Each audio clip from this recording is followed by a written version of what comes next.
उसमें भी व्यक्तिगत टिप्पणियां हो रही है। तो मसूरी सब देख रहा है, शहर सब देख रहा है। मुझे लगता है एक मैच्योर नेता को उम्र नहीं डिसाइड करती एक मैच्योरिटी।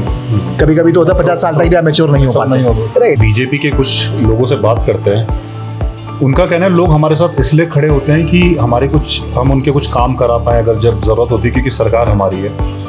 पर ज्यादातर लोगों से जिनसे मैंने बात करी उनका कहना है यार काम नहीं हो रहा है। कुछ मुझे लगता है कोई एक स्टिग्मा है। अच्छा। और ये मैं नहीं कहूँगा कि सिर्फ किसी पार्टी से रिलेटेड स्टिग्मा है, ये एक व्यक्ति रिलेटेड स्टिग्मा है। तो आप हाथ पैर जोड़ते हो सबके सामने, आप अपने कार्यकर्ताओं से 10 गुना काम कराते हो, उनके हाथ पैर रोज सुबह शाम जोड़ते हो कि वही कार्यकर्ता है, वही जनता का व्यक्ति है, वही तुम्हारे मित्र होगा, छोटा होगा बड़ा होगा, वो आपके लिए वोट मांगता है। कैसे वोट मांगेंगे आपके लिए? और जब दरवाजा खटखटाता है तो बताता है कि हम जीतेंगे तो ये करेंगे। वो जो जीतने वाला व्यक्ति है या जो कैंडिडेट है वो उसके बिहाफ पे कुछ प्रोमिस करता है। वो बोलता है हमारा अध्यक्ष बनेगा, हमारा विधायक बनेगा, हमारा ये बनेगा, वो बनेगा, हम ये काम कराएंगे। फिर उसके बाद जब वो लोग पदों पर बैठ जाते हैं, चाहे वो कोई भी हो, वो उधर देखते हैं, मुंह उधर हो जाता है। हमारी पार्टी में ना बहुत हद तक जो क्वालिटीज़ हैं वो दूर दूर तक दूसरी पार्टी सोच नहीं सकती। अच्छा। सबसे पहली बात तो हमारी विचारधारा बहुत स्ट्रॉन्ग है। राइट। हम हमेशा हमारा देश, हमारा राष्ट्र सर्वप्रथम मानते हैं। तो ब्लिंकिट की कुछ ऐसी व्यवस्था होनी चाहिए। इट्स कोई कॉमर्स प्लेटफॉर्म, राइट। 19(1) हमारे freedom of trade and expression है, सबको अधिकार है, चाहे कोई कॉमर्स किसी को भी हो, राइट। आप उसको जिससे व्यापारी इफेक्ट ना हो। व्यापारियों की मैक्सिमम लेन कौन सी है? From Landour market to the Mall Road. कल भी जब पुश्ता गिर रहा था वो, तो लोगों ने काफ़ी बोला कि सीरियस इशू है यहाँ पर, ये पूरा जा सकता है। पर तभी खबर आई कि इंजीनियर्स बोल रहे हैं कि नहीं ये कुछ बड़ा इशू नहीं है, ठीक है, और बाद में रोड ही चली गई। देखिए ना, मैं ये तो बोल रहा हूँ, एक आम जनता बोल रही है कि यार ये बहुत सीरियस है मैटर। तो कौन सी रोड का? पर वो बोले नहीं ये तो नॉर्मल है। आंखों में पट्टी बंधी हुई है।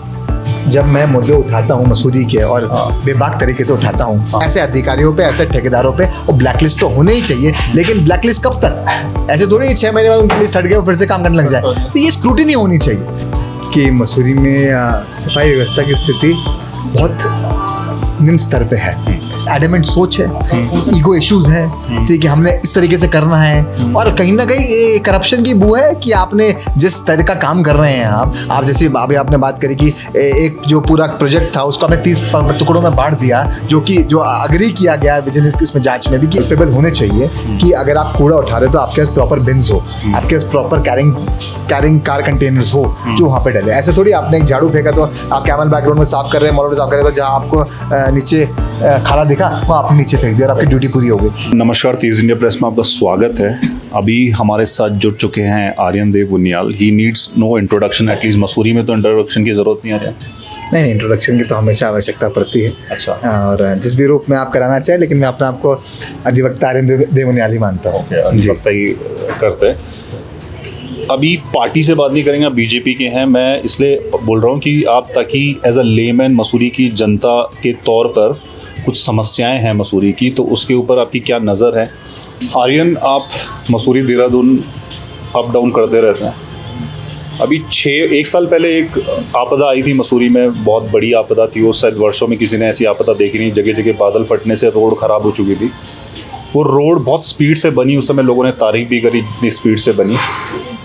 कुछ पुश्ते ऐसे थे जो काम कंटिन्यूस चल ही रहा था। 6 महीने पहले कुछ पुश्ते बने थे, अब फिर से वो गिर जा रहे हैं। क्वालिटी पे कौन कंट्रोल रखेगा?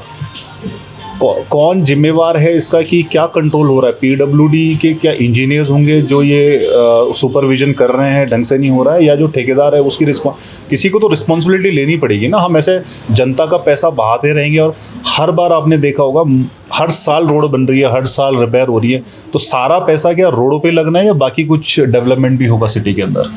बिल्कुल सही बात है। गुणवत्ता के आधार पर हर चीज़ होनी चाहिए। और अगर आप गुणवत्ता, जैसे आप कहते हैं कि क्या उसका मेटल है, क्या उसकी क्वालिटी है, अगर उस पर ध्यान नहीं देगा तो कुछ भी चीज़ अच्छी नहीं बन सकती।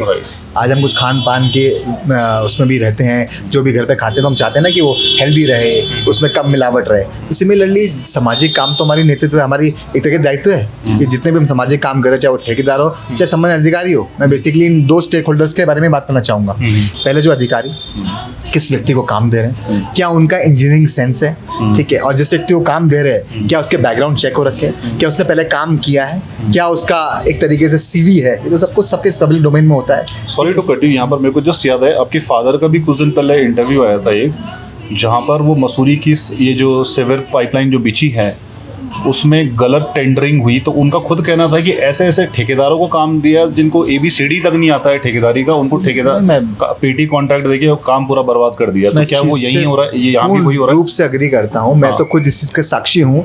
जब ये मॉल रोड बन रही थी और जब मसूरी वासी इतनी परेशान रहे कि 2 साल से 1.5 साल से मॉल रोड खुद ही भी है, उनका काम नहीं हो रहा, तो लास्ट में उनके मन में एक, जब वो हमेशा इंट्रोस्पेक्ट करते होंगे तो एक भावना हो गया, चल बन तो रही है, हमारे लिए तो बन रही है, हम सह लेंगे, कोई बात नहीं। बहुत लोगों ने प्रोटेस्ट करने की कोशिश करी, लेकिन उनको बिठा दिया गया, यार मसूरी की मॉल रोड आपके लिए बन रही है। अब जब मसूरी की मॉल रोड हमारे लिए बन रही थी, तो क्या ये बन रही थी कि आज उसमें निकासी तक नहीं है? जिस बात का मैं साक्षी बोल रहा हूँ, मैं उस दृश्य का साक्षी हूँ जब मेरे पिताजी और बहुत सारे हम लोग खड़े थे और हम इंजीनियर्स को समझा रहे थे कि यहाँ पे तो पानी का कोई भाव ही नहीं है, तो डोंग जमा जाएगा। कि नहीं सर, ये तो हो जाएगा, हमें पता ना, हमने ऐसा ग्रेडियंट दे रखा है, ये हो जाएगा। हमारी आंखों से कॉमन सेंस से दिख रहा था कि वो पानी का भराव होगा, हमारे बेसिक कॉमन सेंस से दिख रहा था, जो कॉबल स्टोन्स लग रहे हैं ये निकलेंगे। लेमैन भी बता दे कि ये गड़बड़ हो रहा है। टोटली राइट, लेमैन भी बता दे, लेकिन नहीं, एक एडमेंट सोच है, ईगो इश्यूज है, ठीक है, हमने इस तरीके से करना है, और कहीं ना कहीं करप्शन की बू है कि आपने जिस तरह का काम कर रहे हैं आप जैसे अभी आपने बात करी कि एक जो पूरा प्रोजेक्ट था उसको आपने 30 टुकड़ों में बांट दिया, जो अग्री किया गया विजिलेंस की उसमें जांच में भी कि एक ही होलसम प्रोजेक्ट निकलना चाहिए था। तो ये क्यों कर रहे हैं आप? You just want to mint money, you want to ride on public money, इसके अलावा तो कोई ऑप्शन नहीं हो सकता। और आप हमारी क्वालिटी की, अब सामाजिक जो हमारा पूरा ढांचा है जिसमें हम जी रहे हैं, हम इस व्यवस्था में आप हमारे कॉस्ट पे तो नहीं कर सकते। तो जितने भी अकाउंटेबल लोग हैं, मैं तो निवेदन करूंगा, जितने हमारे जनप्रतिनिधि है जो इन पदों पे बैठे हैं, जो सत्ता के केंद्र में बैठे हैं, कुर्सियों में बैठे हैं, इसका संज्ञान लेते हुए ऐसे अधिकारियों पे, ऐसे ठेकेदारों पे वो ब्लैकलिस्ट तो होने ही चाहिए। लेकिन ब्लैकलिस्ट कब तक? ऐसे थोड़ी 6 महीने बाद उनकी लिस्ट हट गया फिर से काम करने लग जाए। तो ये स्क्रूटिनी होनी चाहिए। आज जितने भी, मुझे लगता है जितने भी युवा है, हम सब लोग हैं, हमें अकाउंटेबिलिटी तो चाहिए ना, हमें ट्रांसपेरेंसी भी चाहिए, और हम स्पष्ट बोलने वाले लोग हैं, हमारे मन में कोई कुंठा नहीं है, हमारे मन में कोई दोगले थॉट्स नहीं है। जब हम स्पष्ट हो सकते हैं तो हमें हमारा सर्विस प्रोवाइडर स्पष्ट क्यों नहीं हो सकता? कल भी जब पुश्ता गिर रहा था वो, तो लोगों ने काफ़ी बोला कि सीरियस इशू है यहाँ पर, ये पूरा जा सकता है, पर तभी खबर आई कि इंजीनियर्स बोल रहे हैं कि नहीं ये कुछ ज़्यादा कुछ बड़ा इशू नहीं है, ठीक है, और बाद में वो रोड ही चली गई। देखिए ना, मैं ये तो बोल रहा हूँ, एक आम जनता बोल रही है कि यार ये बहुत सीरियस है मैटर, तो कौन सी रोड का, पर वो बोले नहीं ये तो नॉर्मल है। आंखों में पट्टी बंधी हुई है। जब मैं मुद्दे उठाता हूँ मसूदी के और बेबाक तरीके से उठाता हूँ, तो बहुत लोगों को परेशानी ज़रूर होती होगी, लेकिन मैं किसी व्यक्तिगत, चाहे वो अधिकारी हो, चाहे वो कोई व्यापारी हो, चाहे वो कोई आम परिवार से व्यक्ति हो, मैं उसके खिलाफ, मेरे कोई लड़ाई नहीं है। मेरी सिर्फ लड़ाई ये है कि मसूरी, जो मैं हमेशा बोलता हूँ, एक वेंटिलेटर की स्टेज पे है, तो उसको उभारना किसका काम है? हम जैसी युवा पीढ़ी उसको नहीं उभार पाएगी, तो हम आगे जाके जो हमारी सस्टेनेबल ग्रोथ होनी है उस पर क्या कंट्रीब्यूशन कर पाएंगे? आगे जाके जो हमारी नई पीढ़ियाँ आनी है, हम उनको क्या जवाब दे पाएंगे? कोई जवाबदेही तो होनी चाहिए ना। आज आप जिस रोड की बात कर रहे हैं, वहाँ एक लेमैन भी देख रहा था, उसमें क्रैक्स पड़ सकते हैं, चीज़ें चल रही हैं, ठीक है, मान सकता हूँ पर्यावरण है, I won't give a one sided view. पर्यावरण भी एक ऐसी चीज़ है जिसको नेचर की फोर्स नहीं रोकी जाती। हो सकता है पानी सीप कर रहा हूँ, लेकिन ये सब चीज़ें तो इंजीनियर का काम है ना। यही तो चीज़ें हैं, यही तो प्लानिंग है। हम प्लानिंग क्या कहते हैं? प्लानिंग यही तो आप प्री प्लान्ड हो। जब प्री प्लान्ड होते हैं तो हम एक तरह से जो हमारा एग्जीक्यूशन होता है स्ट्रॉन्ग होता है, लेकिन कोई प्लानिंग नाम की चीज़ ही नहीं है ना। और इंजीनियरिंग की तो पढ़ाई वही है। बिल्कुल सही बात, बिल्कुल सही पढ़ाई वही करी है कि कहाँ से कैसे बचाना है। बिल्कुल सही बात है। मैं एज अ लॉ स्टूडेंट थोड़ी बता सकता हूँ कि इसमें कौन कितना ग्रेडियंट होना चाहिए, इसमें कितने पत्थर लगने चाहिए, कितना सीमेंट बजरी इसमें मिक्स होना चाहिए। मैं तो बता सकता हूँ कि मेरी आंखों में एज अ लेमैन ये दिख रहा है, अगर आप इसको ऐसे करोगे तो शायद ये गलत हो सकता है। I can only tell that. बाकी तो एक्सपर्ट व्यू है ना, जिसमें अब जो एक्सपर्ट व्यू ही आपका इतना धूमिल है, उसमें ट्रांसपेरेंसी नहीं है, तो ये तो सोचने वाला विषय है, उस पर कार्रवाई करने वाला विषय। एक मुद्दा है आजकल मसूरी में चल रहा था, वो था कोई कॉमर्स ब्लिंकिट को लेके। ब्लिंकिट मसूरी में आना चाहता है, उनका इंटरेस्ट है, लोग भी काफ़ी चाह रहे हैं, जो आम पब्लिक है वो चाह रही है ब्लिंकिट आए, सस्ते सामान अच्छे फास्ट स्पीड से घर पे डिलीवर हो। पर जो व्यापारी हैं ऑफकोर्स उनका भी सही है कि उनकी दुकानें बंद हो सकती हैं या बिज़नेस डाउन हो सकता है, तो उन्होंने कल एक तरफा वो फैसला कर दिया कि वो ब्लिंकिट को मसूरी में नहीं आने देंगे। As a consumer resident of Mussoorie, आपका उसमें क्या पक्ष? देखिए, मुझे लगता है कभी कभी ना बहुत महत्वपूर्ण मुद्दों में हम वाइट एंड ब्लैक में बात करते हैं। मेरा मानना है बहुत सारे सामाजिक मुद्दे वाइट एंड ब्लैक नहीं होते। जिसमें राजनीति नहीं मानता, राजनीति में व्हाइट एंड ब्लैक नहीं होता, it always works in the grey area भी रहता है। ग्रे एरिया भी रहता है। बिल्कुल मैं समर्थन देता हूँ, पूर्ण रूप से समर्थन देता हूँ कि नहीं आना चाहिए कि ट्रेडर्स अच्छा ने जो बात रखी है अच्छा कि उनका व्यापार इफेक्ट होगा, 100% इफेक्ट होगा। जब भी कोई इंडस्ट्री नहीं आती है या कोई प्राइवेटाइजेशन हो या कोई भी ऐसी प्राइवेट कंपनीज आती है और वो उस चीज़ में डील कर रही होती है तो इफेक्ट तो होता ही है। आज अगर सेम मुद्दे पे मैं 10 इंटरव्यू दूंगा तो कहीं ना कहीं आपकी व्यूअरशिप को भी इफेक्ट होगा। ठीक है, 19-20 हो, 18-20 हो, वो विषय अलग है। उनकी जन भावनाओं को, जितनी भी व्यापारी की भावना है उनका सम्मान करते हुए, लेकिन कंज्यूमर्स की बात भी करनी चाहिए और उन कंज्यूमर्स की बात करनी चाहिए जो दुर्गम क्षेत्रों में आसपास के रीजनल एरियाज में रहते हैं।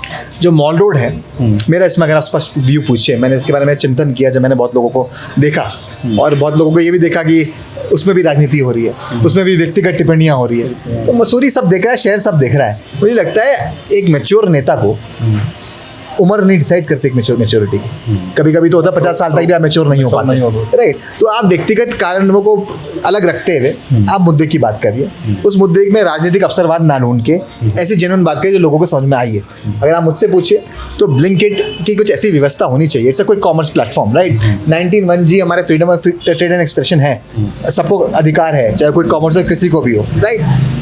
आप उसको, जिससे व्यापारी इफेक्ट ना हो। व्यापारियों की मैक्सिमम लेन कौन सी है? From Landour market to the Mall Road, ये मेन है। अकेडमी भी जाती है जो थोड़ा बहुत एरियाज में जाती होंगी। आप मॉल रोड में, मैं मानता हूँ अगर आप ब्लिंकिट की बाइक अलाउ करेंगे तो बहुत बार 7 मिनट के चक्कर में, 10 मिनट के चक्कर में एक्सीडेंट्स हो सकते हैं, रुकस क्रिएट हो सकता है। तो हम बेकार में इतना बोझ क्यों डालें मॉल रोड पे? आप मॉल रोड को एक तरीके से ऐसा जोन बना दीजिए जो बिल्कुल ही प्रतिबंधित है, यहाँ पे अलाउ नहीं होंगी ब्लिंकिट की नाम के लिए तो है अभी भी, हाँ, अभी भी है, बट उसको असली में एग्जीक्यूट कराने का समय बहुत पहले आ चुका था, लेकिन अभी भी समय है कि ऐसी चीजें जब आती है तो उस पर सोच विचार करके आप ब्लिंकिट को मना कर दीजिए। आप ब्लिंकिट को मना कर दीजिए कि पूरे मॉल रोड जहाँ व्यापारियों की मेन फुटप्रिंट्स है वहाँ पे वो नहीं रहेंगे। दूसरी ओर मैं इसका दूसरा पक्ष कहता हूँ, लेकिन जो लोग हाथी पाँव रह रहे हैं, जो लोग अकेडमी के कोनों में रह रहे हैं, जो लोग झड़ी पानी के कोनों में रह रहे हैं, जो लोग ऊपर धनौल्टी के साइड रह रहे हैं, जिनके पास क्लोज क्वार्टर्स में दुकानें नहीं हैं, जो अपने बच्चे को या अपनी बेटियों को या अपनी वाइफ को या खुद स्कूटियाँ लेके 1-2 किलोमीटर कुछ एक सामान लेने जाते हैं, आधा किलो चीनी, हमें वो भी तो समझना पड़ेगा ना। तो अगर उनको कोई कॉमर्स की व्यवस्था मिल रही है तो क्या गलत बात है? और अगर 40 रुपए की कोई चीज़ उनको 35 रुपए की मिल रही है तो क्या गलत बात है? मुझे तो लगता है इसमें किसी को भी वो होनी चाहिए, प्रॉब्लम होनी चाहिए। जनता तो खुश है अगर आए। हाँ, तो मैं भी तो जनता का पार्ट हूँ ना। हाँ। मैं लाइब्रेरी में रहता हूँ, मैं अपने घर से ऊपर चढ़ता हूँ, मेरे आई हैव 100 ऑप्शंस। मैं अपने पुराने भाइयों से लेता हूँ, अंकल आंटियों से सामान ले सकता हूँ, मैं ले सकता हूँ। मुझे ब्लिंकिट की आवश्यकता नहीं है। और मैं उन भाई बहनों की बात करूँगा जो ट्रेडर व्यापारी है, उनको भी आवश्यकता नहीं है क्योंकि उनका बिजनेस इफेक्ट होगा। लेकिन जो मेरा मित्र अभी मैंने बताया सराउंडिंग एरियाज में कोनों में 2-2 किलोमीटर दूर रह रहा है और अगर उसको स्कूटी ना उठाने की आवश्यकता पड़े, उसके घर में सामान रहा तो क्या दिक्कत है? तो आई थिंक हमेशा इसको राजनीति करके पूर्ण रूप से मेरा विरोध है, पूर्ण रूप से समर्थन है। कम से कम आप दिमाग तो लगाइए। आजकल का सोशल मीडिया में सब लोग देख रहे हैं, सब लोग आपको रीड कर रहे हैं, तो कम से कम दिल से जो बात आती है, मैं तो हमेशा दिल से बोलता हूँ, वो आवाज़ लोगों के सामने लाइए। ब्लिंकिट की एक ऐसी व्यवस्था बननी चाहिए जहाँ कंज्यूमर्स को भी ना नुकसान हो और जहाँ जो ये स्टेक होल्डर्स है व्यापारी उनको भी ना नुकसान हो। नहीं, अब उस पर तो व्यापार संघ का कहना है कि ना सिर्फ मसूरी में, दूर दूर तक आना नहीं चाहिए ब्लिंकिट, उनका ये कहना है। मैं इस बात का समर्थन नहीं करता कि नहीं आना चाहिए। मैंने आपको बताया ना, एक बैलेंस्ड व्यू होना चाहिए, राइट। ठीक है, हमारे अगर 200 व्यापारी है उनका सम्मान करते हुए ये होना चाहिए कि हाँ ब्लिंकिट उन एरियाज में ना रहे जिन एरियाज में इफेक्ट है, क्योंकि उन्होंने बात बोली है, मसूरी के प्रतिनिधि है तो उनकी बात का सम्मान होना चाहिए। लेकिन उन कंज्यूमर्स की बात का भी सम्मान होना चाहिए जो चाहते हैं कि उनके घर तक चीज़ पहुंचे। उनकी फैसिलिटी है भाई, ये 21st सेंचुरी है, इट्स 2026। अगर मेरे घर पे कुछ चीज़ हो रही है कि अमेजोन डिलीवर नहीं कर रहा क्या? क्यों हम फ्लिपकार्ट से सामान नहीं मंगाते हैं क्या? ई कॉमर्स आ रहा है, बिल्कुल आ रहा है ई कॉमर्स। तो अगर ये चीज़ें जो मैंने आपको बोली, इन चीज़ों की लिमिटेशंस भी है। हाँ, ये मॉल रोड में गाड़ियाँ नहीं दौड़नी चाहिए, बिल्कुल नहीं दौड़नी चाहिए। मुझे पता है इसके बाद एक्सीडेंट्स भी हो सकते हैं, वो उनके पास एक स्टेबिलिटी टाइम होता है, हाँ 7 मिनट 10 मिनट्स, ये बातें बहुत उठी है। और कहीं ना कहीं ब्लिंकिट अभी आता है तो हमारे लड़कों को तो रोजगार मिलेगा। आज आप देखते होंगे मेरे कितने सारे छोटे भाई है, छोटी बहनें हैं जो एक डिलीवरी कर रही है, एक आर्ट की डिलीवरी कर रही है, जो फ्लिपकार्ट की डिलीवरी कर रही है, तो रोजगार तो मिला ही है ना। तो एक रोजगार की अपॉर्चुनिटी भी देख सकते हैं हम। तो ये सिर्फ माइंडसेट का फर्क है।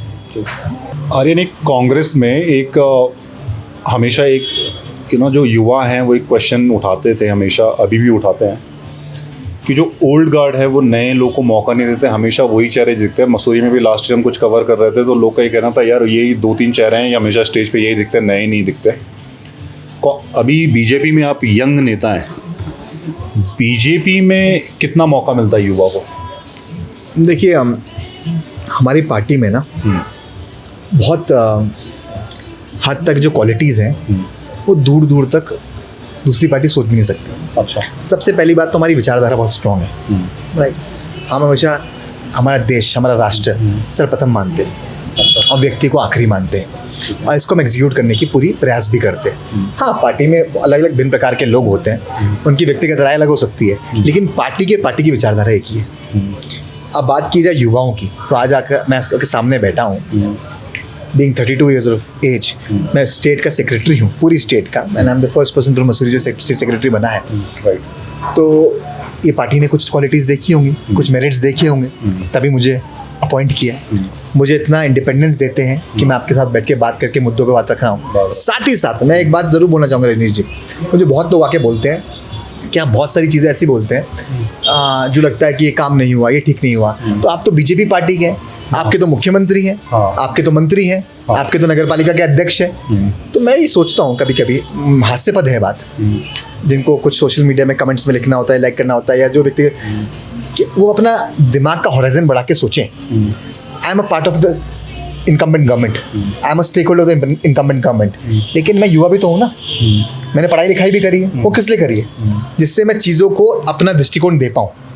अगर कुछ गलत है उसको गलत बोल पाऊँ, कुछ सही है उसको सही बोल पाऊँ। अगर मैं ये भी नहीं बोल पाऊंगा तो क्या फ़ायदा मेरा युवा होने का, क्या फ़ायदा मेरा पढ़ा लिखा होने का? That is why I believe in constructive criticism, सकारात्मक आलोचना।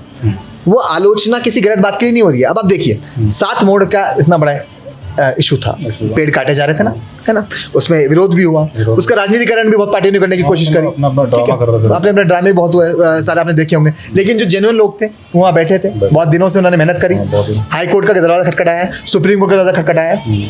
अब हम बैठ जाते, सरकार हमारी बैठ जाती कि नहीं यार, मतलब हमने डिसीजन ले लिया तो ले लिया, हम इसको रोल बैक नहीं कर सकते या हम इस पर कुछ टेम्पररी स्टे नहीं लगा सकते। लेकिन हमारे संवेदनशील मुख्यमंत्री जी ने जब उनकी बात संज्ञान में आया होगा कि जन भावनाओं के अनुरूप शायद नहीं हो पा रहा है, उन स्टेक होल्डर्स के साथ बात करने का मौका नहीं मिल पाया, तो स्टे दिया ना। यही तो एक संवेदनशील सरकार होती है और ये एक संवेदनशील व्यक्ति का काम भी है। जब मैं यहाँ के मुद्दे उठाता हूँ, यहाँ की रोड टूटी हुई है, यहाँ पे ये काम नहीं हुआ, यहाँ पे भ्रष्टाचार हो रहा है, यहाँ पे माले बन रहे हैं, कुछ पास नहीं हो रहा, डी नोटिफाइड, जितने मुद्दे उठाता हूँ बिल्कुल मुखर रूप से इसलिए उठाता हूँ क्योंकि मुझे मसूरी की जनता के लिए पीड़ा है, मुझे अपने शहर के लिए पीड़ा है, और मैं नहीं चाहता कि कल के दिन जब मुझे आगे जाके मेरे को जज करे मेरे साथ के युवा तो बोले यार he was one of them. I want to be a person who is prospective looking, who is transparent, who has accountability, and who wants to raise every concern। जो युवा मेरे को आज मेरे साथ खड़े हैं, मैं उनकी आवाज़ बन के ये मेरा दायित्व है, तो ये काम मुझे करना है। अभी आपने बोला युवा आपके साथ खड़े, इसी तरह से हम जब बीजेपी के कुछ लोगों से बात करते हैं, उनका कहना है लोग हमारे साथ इसलिए खड़े होते हैं कि हम उनके कुछ काम करा पाएँ अगर जब ज़रूरत होती है, क्योंकि सरकार हमारी है। पर ज़्यादातर लोगों से जिनसे मैंने बात करी उनका कहना है यार काम नहीं हो रहा है, लोग निराश हो रहे हैं कि उनके जब हम काम आगे पहुंचाते हैं कि भाई इनकी एक काम है तो वो काम नहीं हो रहा है। आपको कुछ जानकारी इस बारे में? हाँ बिल्कुल जानकारी। क्यों नहीं हो रहा है काम लोग? ये कुछ मुझे लगता है कोई एक स्टिग्मा है। अच्छा। और ये मैं नहीं कहूँगा कि सिर्फ किसी पार्टी से रिलेटेड स्टिग्मा है, ये एक व्यक्ति रिलेटेड स्टिग्मा है। और वो क्या है कि जब आप चुनाव लड़ने जाते हो तो आप हाथ पैर जोड़ते हो सबके सामने, आप अपने कार्यकर्ताओं से 10 गुना काम कराते हो, उनके हाथ पैर रोज सुबह शाम जोड़ते हो कि वही कार्यकर्ता है, वही जनता का व्यक्ति है, वही तुम्हारे मित्र होगा, छोटा होगा बड़ा होगा, वो आपके लिए वोट मांगता है। कैसे वोट मांगेंगे आपके लिए? और जब दरवाजा खटखटाता है तो बताता है कि हम जीतेंगे तो यही करेंगे। वो जो जीतने वाला व्यक्ति है या जो कैंडिडेट है वो उसके बिहाफ पे कुछ प्रोमिस करता है। वो बोलता है हमारा अध्यक्ष बनेगा, हमारा विधायक बनेगा, हमारा ये बनेगा, वो बनेगा, हम ये काम कराएंगे। फिर उसके बाद जब वो लोग पदों पे बैठ जाते हैं, चाहे वो कोई भी हो, वो उधर देखते हैं, मुंह उधर हो जाता है। तो दुर्भाग्यपूर्ण है ना। उस कार्यकर्ता के पास तो लोग आ रहे हैं ना कि आप हमारे काम कराइए, आपने सशक्त करके एक व्यक्ति को भेज दिया और फिर वो आपका शक्ल मिलाने को तैयार नहीं है, वो आपको नैतिकता सिखा रहे हैं, वो आपको अनुशासन का पाठ पढ़ा रहा है। तो ये दुर्भाग्यपूर्ण बात है। हमारे कार्यकर्ता सुबह दिन शाम काम करते हैं और जब उनके दम पे आप कुछ बनते हो तो मुझे लगता है प्रायोरिटी भी उनको देनी चाहिए, बिकॉज किसका काम कराने आ रहे हैं। अगर वो कह रहे हैं रोड खराब है, रोड बननी चाहिए, वही कह रहे हैं, हम अपना काम नहीं करा रहे, बिल्कुल सही बात है, बिल्कुल सही बात है। और जो हमारे पीछे भीड़ इकट्ठा होती थी वो कम हो रही है क्योंकि उन्हें लग रहा है कि यार 100% उदासीनता तो आएगी ना। जब आपके कार्यकर्ता आपके पास आएंगे, आप उनका काम नहीं करेंगे, आप मुंह फेरेंगे और वो जाके उनको बोलेंगे यार हमारा काम नहीं हो पा रहा, तो वो कहेगा ठीक है भाई, क्यों बनाया था हमने तुम्हें, sorry, thank you so much, अगली बार तुम परिवर्तन चाहेंगे, यही तो बोलेंगे और क्या बोलेंगे। तो मुझे लगता है ये स्टिग्मा एक व्यक्ति की सोच से निकल जाना चाहिए। अच्छा। कि वो किसी भी पद पे बैठ के अधिकारी नहीं बन जाता। तो मैं एक बारी के लिए, वैसे तो अधिकारी भी सरकारी नौकर होते हैं, एक बारी के लिए because they are not elected, तो वो अपना तेवर दिखा देते हैं, इट्स नॉट जस्टिफाइड, और वो दिखा देते हैं, ठीक है, क्योंकि उनको वोट मांगे तो जाना नहीं। लेकिन मुझे समझ में नहीं आता जनप्रतिनिधि किस बात के तेवर दिखाते हैं। वो एक जनता के चुने हुए प्रतिनिधि है, उन्हीं के वोट से बने, उन्हीं के वोट से गिरेंगे। तो मुझे लगता है ये गलत फहमी में, ये मुखालते दूर करके आप अपने कार्यकर्ताओं के काम कराइए, जनता के ऑटोमेटिकली काम हो जाएंगे। वो भी प्राउडली बोलेगा आई am a person of this person, I am a person of this party. BJP का कुछ लोग का कहना था कि हम जब ऊपर कॉल करते हैं कि भाई ये काम है, पहली बार तो सुन लेते हैं, पर अगर 2-3 बार कहते हैं, सेम चीज़ रिपीट करते हैं यार ये काम कराना है, तो फ़ोन उठाना ही बंद कर देते हैं या फिर डांट देते हैं। नहीं, दुर्भाग्यपूर्ण बात है। नहीं होना चाहिए। एक और चीज़ बोलता हूँ, हाँ। सबके काम नहीं हो सकते। हाँ, आप समझ रहे हैं ना, नोबडी इज अ सुपरमैन है ना। तो अब मेरे पास भी लोग आते होंगे, नहीं फ़ोन नहीं उठा रहे, बीजेपी के लोग फ़ोन नहीं उठ रहे, गलत बात है। मैं ये आज कहीं मैं बैठा भी था और मैं तो खैर किसी और दृष्टिकोण में बात कर रहा था, आपसे नहीं हो सकता ना, आप मना कर दीजिए, ठीक है, कि ये नहीं हो पाएगा, इधर उसे गाइड कर दीजिए कि मेरे माध्यम से नहीं हो सकता, ये इसके माध्यम से हो जाएगा, है ना। आज मुझे बहुत लोग फ़ोन करते हैं, कभी कोई हॉस्पिटल बेड चाहिए, कभी कोई डिफरेंट काम है, ट्रांसफ़र का काम है, जो मेरी क्षमता लायक होता है मैं उसे ज़रूर करता हूँ, लेकिन मैं किसी को मिसगाइड नहीं करता, है ना। आप समझिए, मेरे पास कोई व्यक्तिगत पद नहीं है, जो एक पॉलिटिकल एडमिनिस्ट्रेशन के बीच में हो, जहाँ मैं हर व्यक्ति का काम करा सकता हूँ, लेकिन जितना मेरे पास सामर्थ्य है, जितने मेरे संबंध होंगे, उनके लिए प्रयास जरूर करता हूँ। मैं प्रयासरत हमेशा रहता हूँ, लेकिन मैं किसी को टालता नहीं। मैं हमेशा बोलता है this can work, this can not work, and if this can not work, शायद आप ये वाला रूट लेंगे तो हो जाएगा, राइट। तो आई थिंक वो ना ट्रांसपेरेंसी बहुत ज़रूरी है। आज मैं आपके सामने इंटरव्यू दे रहा हूँ और आपके लगभग प्रतिदिन कहीं ना कहीं मैं सामाजिक रूप में इन्वॉल्व रहता हूँ, वकालत के रूप में इन्वॉल्व रहता हूँ, तो ये सब चीज़ें डॉक्यूमेंट हो रही है ना। ये डॉक्यूमेंट होगी तो 5 साल बाद फिर से निकल के आएगी, 10 साल बाद फिर से निकल के आएगी। तो आई शुड स्पीक, कहते ना, आदमी उतना डाले अपने मुंह में जितना चू कर सके, है ना। तो I think one should be transparent enough and should be confident enough, जिससे कल के दिन आपके बारे में ये फिर इंटरव्यू रन करें तो मैं बोल पाऊँ, नहीं यार अजीत भाई मैंने ये सब चीज़ें बोली थी, मैं इसके लिए अकाउंटेबल हूँ, जो चीज़ नहीं बोली मैं उसके बारे में कुछ नहीं बोल सकता, है ना। तो ये आई थिंक ये चीज़ें इस भावना के साथ हर युवा को काम करना चाहिए, और हमारी पार्टी युवा को मौका देती है। हमारा राष्ट्रीय अध्यक्ष जी हैं जो है, he is 45 years of age, किसी ने सोचा नहीं था राष्ट्रीय अध्यक्ष। हमारी आज प्रदेश अध्यक्ष युवा मोर्चा की जो एक गाइडलाइन है इनफॉर्मल, वो बिलो 35 ही है। अच्छा। तो आप सभी को देखेंगे, सभी यंग लोग बन रहे हैं, आगे बढ़ रहे हैं, ठीक है। तो युवाओं को मौका मिलता है, तो कहीं ना कहीं हमारी आज उत्तराखंड को भी 26 साल हो गए, तो आप देखिएगा अभी भी जितने अपकमिंग इलेक्शन है, अभी इलेक्शन आ रहे हैं, आप चाह रहे हैं आपको एक मौका दे पार्टी? देखिए, मेरे को मौका ना दे ना दे तो मेरी मैं ये पब्लिक प्लेटफॉर्म पे तो नहीं बोल सकता, ये मैं अपनी पार्टी के फोरम में जरूर बोलूंगा। इच्छा है आपकी? नहीं, इच्छा देखो, मैं तो आकांक्षाएं मेरी है, लेकिन सीमित है। I don't want to jump 20 steps ahead. मुझे पार्टी जहां बोलेगी, जिस भी वक्त बोलेगी कि आपकी ये जिम्मेदारी है, मैं आपको इतना प्रॉमिस कर सकता हूँ, मैं जिम्मेदारी का निर्वहन बहुत अच्छे से। पार्टी टिकट देती तो आप पूरे दमखम के साथ उतर जाएंगे मैदान में? देखिए, टिकट देगी तो 100% दमखम तो उतरना ही पड़ेगा। अच्छा। अगर टिकट के बाद तो मेरे को दे, किसी और को दे, वो तो दमखम से उतरेगा ना। There is no alternative except winning, right. और मैं कहता हूँ विनिंग, चलो आपने तो इलेक्शंस की बात कर दी, अभी मैं जिस प्रोसेस में हूँ मैं डिफरेंट हो रहा है। अभी मैं I am in the process of winning people's heart, ठीक है। तो जब मैं लोगों के बीच में रहूँगा, समाज के बीच में रहूँगा, उनके काम करूँगा, उनके साथ सच्चा एक सिपाही की तरह काम करूँगा, तो मैं बता रहा हूँ मुझे बोलने की जरूरत नहीं पड़ेगी, जनता खुद बोलेगी कि जनता ही मेरा टिकट है। जो गार्बेज कलेक्शन एंड सफाई का मुद्दा है, लोगों का माइंडसेट बन चुका है पिछले कुछ सालों में, जो सफाई है वो गिरते जा रही है। जो हम बोलते थे मसूरी पहाड़ों की रानी है, अभी भी है, पर अगर ऐसे ही चलता रहा, लोगों के मन में एक शंका है आगे चल के ये व्यवस्था और गिर जाएगी। ठेके हो रहे हैं, बहुत बड़े बड़े अमाउंट में हो रहे हैं, पर वो रिज़ल्ट दिख के नहीं आ रहा है सफाई के। ये जो बेसिक बिल्कुल बुनियादी मुद्दा है मसूरी का। हाँ, मैं आपसे डिसएग्री नहीं करूँगा कि मसूरी में सफाई व्यवस्था की स्थिति बहुत निम्न स्तर पे है। हम अपना आपको जो नंबर्स देते हैं तो किस पैरामीटर में होता है तो मुझे नहीं पता। जब हम अपना आपको सर्वेक्षण स्वच्छता में नंबर 1 बोलते हैं, 2 बोलते हैं, लेकिन मैं अगर आम जनमानस के और से बात करूं, क्योंकि मैं भी मसूरी का एक यहीं का जनता का एक सहभागिता करने वाला व्यक्ति हूँ उनके साथ, तो मुझे भी जो लोगों से रिव्यू मिलता है, और खुद अगर आप मैं स्वयं मेरे घर के बारे में भी पूछे तो मुझे भी ये जो अपने माँ बाप से भी पता चलता है, और जब भी मैं यहाँ रहता हूँ तो 3-3 दिन में 4-4 दिन में कूड़ा उठाया जा रहा है, फ़ोन करके बुलाना पड़ रहा है। तो ये व्यवस्था तो मुझे लगता है हमारा राइट है। हम पेमेंट भी देते हैं, हम रेजिडेंशियल पेमेंट भी देते हैं, हम कमर्शियल पेमेंट भी देते हैं, और ये राइटफुली हमें व्यवस्था मिलनी चाहिए थी कि एक सुचारू रूप से चलती रहे। और हमें इसका मैं 2 पहलू है, एक तो व्यक्तिगत पहलू, एक सामाजिक पहलू। अब जब मैं इसका सामाजिक पहलू बोलूँगा तो मॉल रोड के साथ साथ जितने पूरे सराउंडिंग एरियाज़ हैं वहाँ पे कूड़ा निस्तारण की स्थिति खराब है। सबसे पहले वो अच्छी होनी चाहिए, क्योंकि सबसे पहले आपका देश आता है, समाज आता है, फिर आप आते हैं। फिर उसके बाद जब हम व्यक्ति विशेष के हर व्यक्ति अपनी बात करें तो उनके घरों में भी व्यवस्था चलनी चाहिए। और जब हम प्राइवेटाइज़ करते हैं, हम देखते हैं भारतवर्ष में जहाँ भी प्राइवेटाइजेशन हो रहा है, कहीं भी हम अपने कोई कंपनी को भी कोई स्टार्टअप है उसको आगे बढ़ा रहे हैं, या उसको हम कहीं ना कहीं प्राइवेट एलिमेंट उसमें डालते हैं, तो वो एक्सपर्टीज़ के लिए डालते हैं, राइट। वो एक्सपर्टीज़ के लिए डालते हैं जिससे जो हम नहीं कर पाए वो कर पाए, और बेटर ढंग से हो पाओ। और जब हम इसको प्राइवेट टेंडर्स भी दे रहे हैं, और बड़े बड़े अमाउंट के प्राइवेट टेंडर जो सबके संज्ञान में हैं, क्योंकि एक तरीके से डिसइंफॉर्मेशन इज पब्लिक, और उसके बाद भी व्यवस्था नहीं है तो सोचने वाला विषय है। तो संबंधित नगर पालिका के अधिकारियों को और जितने भी जनप्रतिनिधि हैं उनको सोचना चाहिए कि ये मुद्दा सिर्फ चुनावी मुद्दा नहीं है, ये हमारे साथ प्रतिदिन दिनचर्या का मुद्दा जुड़ा हुआ है। तो इसको जल्द से जल्द इस पर एक ठोस एक्शन होना चाहिए, और अकाउंटेबिलिटी दिखनी चाहिए।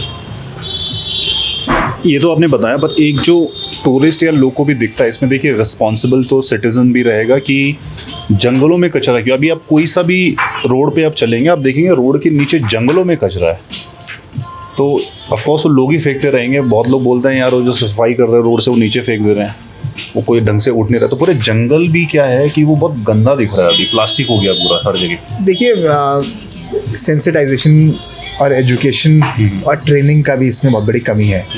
अगर आपने प्राइवेटाइज किया है या आपके नगर पालिका के कर्मचारी खुद व्यवस्था कर रहे हैं, तो जो उनके सुपरवाइजर्स है, जो उनके अधिकारी उनको मैनेज कर रहे हैं, तो उनको कम से कम इतनी ट्रेनिंग देनी चाहिए, इतनी सेंसिटाइज उन्हें करना चाहिए, और उन पर इतना वो कल्पेबल होने चाहिए कि अगर आप कूड़ा उठा रहे हो तो आपके पास प्रॉपर बिन्स हो, आपके पास प्रॉपर कैरिंग कार कंटेनर्स हो जो वहाँ पे डले। ऐसे थोड़ी आपने एक झाड़ू फेंका तो आप कैमल बैक रोड में साफ कर रहे हैं, मॉल रोड साफ कर रहे हैं, तो जहाँ आपको नीचे खाला दिखा वो आपने नीचे फेंक दिया और आपकी ड्यूटी पूरी हो गई। तो ये सुपरविजन से ही होगा, ये नैतिकता और अकाउंटेबिलिटी से ही होगा। और आप बिल्कुल सही बोल रहे हैं, मैं तो देखता हूँ आप कैमल बैक रोड में जाइएगा तो वो तो एक अड्डा बन गया है, खनन का अड्डा बन गया है, डंपिंग जोन बन चुका है, क्योंकि सबको पता है मेन मॉल रोड में लोग देखते हैं, उसकी स्क्रूटनी होती है, पीछे की कुछ होती नहीं। तो जितना भी बजरी के डंपर है वो एक बड़ी सी आपके पास निरंकारी भवन से आगे जाके बड़ा सा एरिया है, वहाँ पे आप डंप कर देंगे। सिमिलरली मसूरी देहरादून रोड में या आप धनौल्टी रोड में जाएंगे जहाँ कोई देख नहीं रहा, वहाँ की एमडीडी की रेलिंग काटी वहाँ फेंक दी गई। तो मुझे लगता है ठीक है, ये अगर पर्सनल पहली बात तो अगर मैं ये कर रहा हूँ तो सबसे बड़ा गलत व्यक्ति मैं हूँ। हर चीज़ सरकार भी नहीं कर सकती, लेकिन अगर सरकार के संज्ञान में ये चीज़ आ रही है तो आई थिंक इसका इम्प्लीमेंटेशन होना चाहिए, इसका कड़क इम्प्लीमेंटेशन होना चाहिए कि जिन्होंने एक चीज़ करी है उस पर कार्रवाई हो। और जो मैंने जो पहले बोला सेंसिटाइजेशन ट्रेनिंग ये प्रॉपर होनी चाहिए। थैंक यू आर्यन, हमारे साथ बात करने के लिए।